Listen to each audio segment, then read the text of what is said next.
Hello, everyone. Welcome to the Newsbrowse News broadcast.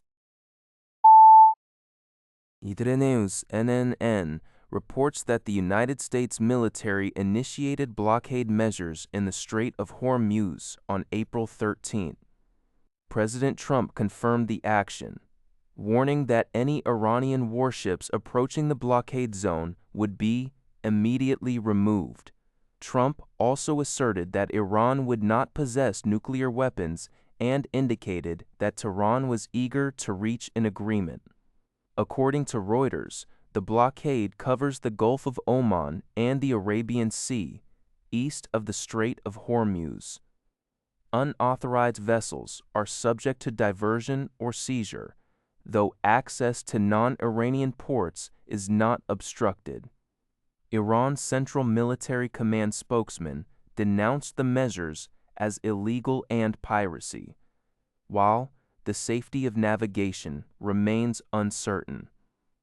In response to the escalating tensions, France and the United Kingdom announced plans to convene a multinational conference in the Strait of Hormuz.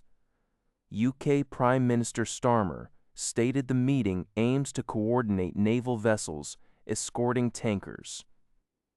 Approximately 30 countries, including Gulf states, India, and Greece, are expected to participate, seeking to ensure the safety of maritime traffic through international cooperation.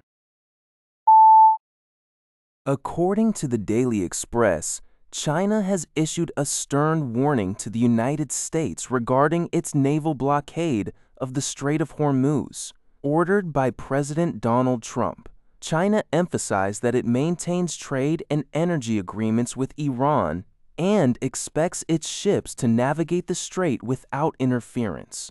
A spokesperson for the Chinese Defense Ministry stated that Iranian authorities who control the strait have granted passage to Chinese vessels. Both Foreign Minister Wang Yi and spokesperson Guo Jiakun highlighted that the blockade undermines the common interests of the international community and urged for diplomatic resolution of disputes, not a resumption of hostilities.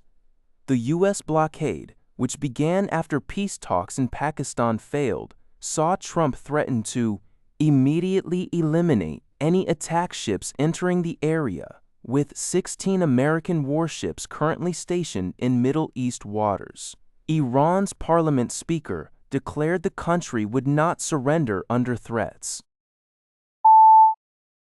Al Jazeera's Inside Story examines the implications of Viktor Orban's defeat in Hungary's recent election. After 16 years, the far-right prime minister and his Fidesz party were decisively overcome by the opposition, led by former ally Peter Magyar and his conservative Tisza party. Magyar has pledged a significant shift in Hungary's foreign policy, moving away from Russia and strengthening ties with the European Union. This outcome prompts critical questions regarding Washington's response, given its previous support for Orban's government, as well as potential improvements in Budapest's relations with Brussels. Analysts will also consider how this leadership change might influence Europe's broader support for Ukraine and whether Magyar can successfully implement his promised reforms. Al Jazeera reports that a panel of United Nations experts has strongly condemned Israeli attacks on shelters for displaced Palestinians in Gaza and measures leading to forced displacement in the occupied West Bank. The experts detailed incidents in March where Israeli airstrikes set tents on fire in Gaza, killing many.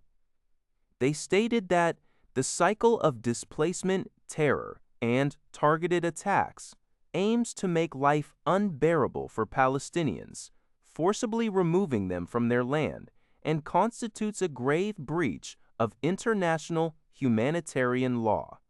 The panel also criticized the sharp escalation in forced displacement in the West Bank by the Israeli army and state-backed settler terrorism, which includes daily violence and destruction of homes and livelihoods.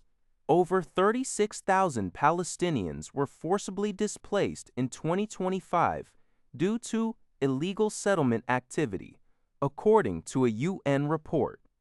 The experts called these actions an ongoing broader policy of ethnic cleansing and urged Israel to end forced displacement, facilitate safe return, and called on states to end Israel's unlawful occupation and ensure accountability. That's all for this video. Thank you for watching. See you in the next video.